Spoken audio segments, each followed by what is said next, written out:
Now, when the Revolutionary War begins, it seems obvious that Great Britain is going to win. Great Britain has a much larger population, for example, 12 million to under 3 million colonists.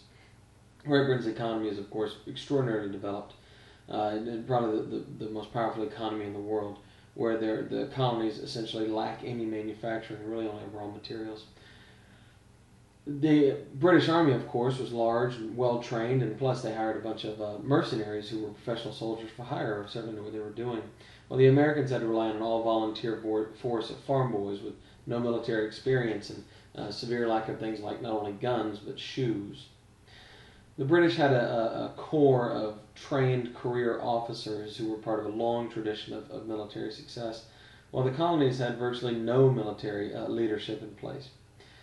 But of course, the colonists did have a few advantages. Home field advantage, they knew the way around, and the people were more likely to help the colonists than the British. The colonists, of course, had short supply lines, whereas the British supplies had to come all the way back from England. But one thing that doesn't show up in this chart that I think is worth mentioning, or two things, I guess, is motivation. An American soldier, once they joined the army, had the fear that if they lost, they would be hung for treason. Whereas a British soldier was just doing his job, and he was over here and probably would rather have been home, and was just trying to kind of not die in the course of his service for the most part. And the other thing is politics. The Americans, once the war really begins, are fully committed, and they really can't go back because, like I said, they think they'll be killed as traitors. Whereas from the very beginning in Britain, there's a tremendous amount of sympathy for the American colonists, and even those who support America, and those will grow over time. It's an extremely similar dynamic to when, say, America got involved in Vietnam in the 60s and 70s, or in Iraq in the early 2000s, or now Afghanistan, as I prepare this slideshow, where the dominant country, the country that should win, has political problems. But all this aside, the British still should have won, except for the commanders who really screwed this war up. So let's take a look at the war and how it worked out. The war we talk about it in three phases. The first one is in the north. This is 1775 and 1776. Beginning, neither side thought this was a war. The Americans generally believed they were just fighting to get their grievances redressed or to get their complaints met or satisfied. While the British saw this as a police action, they were going to go over there and arrest some rebel-rousers, troublemakers. And Boston is seen as the problem by the British. Of course, a lot of what we've talked about up to this point has been in Boston, and the British keep believing if they can just make Boston stop rebelling, everything will be fine. And so they send the British Army over to Boston. Now, the Americans will siege the British Army at a place called Breed's Hill. Now, the British mislabel it Bunker Hill, so we call it the Battle of Bunker Hill, but it actually took place on Breed's Hill. This is June 17, 1775. There's severe casualties on both sides. But the British hold the field, but they take a lot of damage, and particularly among the officer corps. What the Americans have figured out is that rifled guns where there's a spiral groove cut down the barrel that causes the bullet to spin, like when a quarterback throws a pass in football, are far more accurate. And the British didn't have any interest in the rifle, but the Americans did, and so they were able to sharpshoot. They were able to aim at the officers and pick them off. So Great Britain, the British Army, I should say, pulls off of Breed's Hill, and they hole up in a fort down by Boston Harbor. And they decide that Boston is a bad place to stage a war. George Washington will arrive in Boston and will surround the British in their fort, and he will pull some guns up on top of a cliff overlooking the fort and cause the British to leave. And on March 17th of 1776, the British abandoned Boston for Nova Scotia, and this is seen as a great victory. It really lifts the spirits of the colonists, and it's a holiday that's still celebrated in Boston today called Evacuation Day. But it used to be a big American holiday all over America. Now in the South, the British figure that the Southerners are loyal to the British cause, and this illusion begins to fade when on February 27, 1776, a group of militiamen who formed together to fight for the British are attacked by a Patriot militia, Patriot meaning they're loyal to the United States. The Patriots crush the Loyalists in Moores Creek Bridge. Also, soon after this, an American general named Montgomery and a high-ranking American officer named Benedict Arnold, who we're going to talk a lot about later, are wounded in an attack on Quebec. The Americans believed they could seize Canada, although they failed to do this. But the British should have got the message from this that this wasn't just about Boston, that this was actually a much larger conflict. The British will then turn their attention to the Mid-Atlantic. The colonial Congress, the capital, the political capital of the United States at the time, was in Philadelphia. And so the British start turning their attention down to Philadelphia and New York, the two great cities of the colonies. The second phase will take place basically in 1777. Now, General Howe will easily take New York City in the summer of 1776. About 32,000 troops and a massive British Navy will take over the city and easily push Washington and his army out of the city.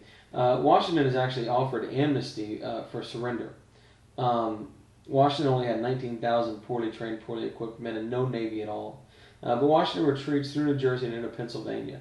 And this may sound like I'm making fun of him, but this was Washington's great strength, to be able to rapidly and effectively pull his army into a retreat and yet keep their morale high enough where he still had an army. And that was really a skill, and it was really probably the thing Washington was best at in terms of being a commander. The British at this point could have easily crushed Washington and his army and ended the war, because that's really all America was Washington's army. But the British decided to end the campaign for the winter. Back then they stopped fighting when winter came, and did not pursue Washington, which was a terrible tactical mistake. Now, some have suggested that Howe was actually sympathetic to the colonists and did this on purpose. I don't know if there's any truth to that, but it certainly was hard to explain this blunder. On Christmas Day of 1776, Washington will take his army across the Delaware River into Trenton, New Jersey, and he'll attack British troops there and win his first battle of the war at Trenton. He will then march to Princeton, New Jersey, and win his second battle of the war before retreating, of course, to Morristown, where he will be chased by the British. Again, General Howe should have pursued Washington, and if he did, he could have probably crushed him and won the war, but he didn't. And here's the famous picture, of course, of Washington crossing the Delaware. And here, these incidentally, okay, here we go. In 1777, Howe devises a plan to split the U.S. in two by seizing the Hudson River, which runs up from Manhattan through New York. And he brings another commander named Burgoyne, who's going to come south from Canada. And then Howe apparently changes his mind, and instead of heading north up the Hudson to hook up with Burgoyne, will go to Philadelphia, which is where the Continental Congress is. The Continental Congress will run away. Washington will try to get between the British Army and the Continental Congress at Brandywine Creek, where he will be brushed aside.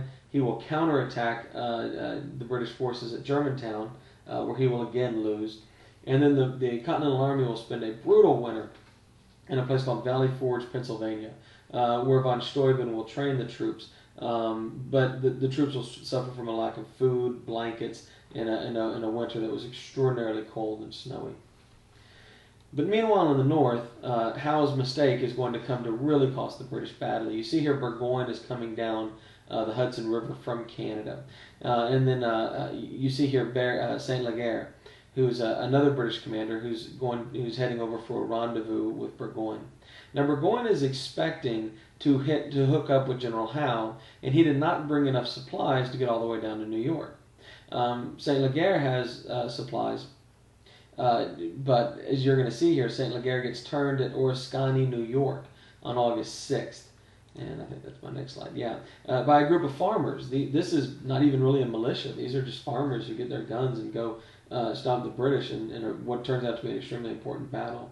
Burgoyne, as he's heading down the Hudson here, is getting increasingly desperate because he's out of supplies.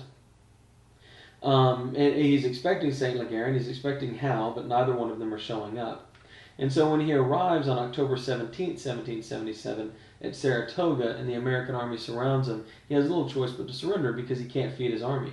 5,000 British soldiers are turned over in this surrender to the Americans, and it shocks the world. This is the first really big American victory. The Iroquois, by the way, the Iroquois Confederacy had teamed up with the British, and Saratoga would kind of be the end of them as well, as the Americans will from now on see the Iroquois Confederacy as their enemy. Now this is where things get a little interesting. America had been begging France to help them from the beginning because France hated Great Britain. They had a long military and political and economic rivalry going back for centuries at this point. And the French wanted to help America, not probably because they cared much about America, but because it would hurt the French. But they needed an excuse. They wanted to know that they weren't just throwing their money away on this exercise. And so, despite Benjamin Franklin's pleas, the French will not recognize America and give us military aid because they didn't believe we could win. But after Saratoga, what will actually happen is Lord North, the Prime Minister of England, will offer the Americans home rule. Basically, he'll say, fine, you can have your own government. We'll go back to what you asked for originally.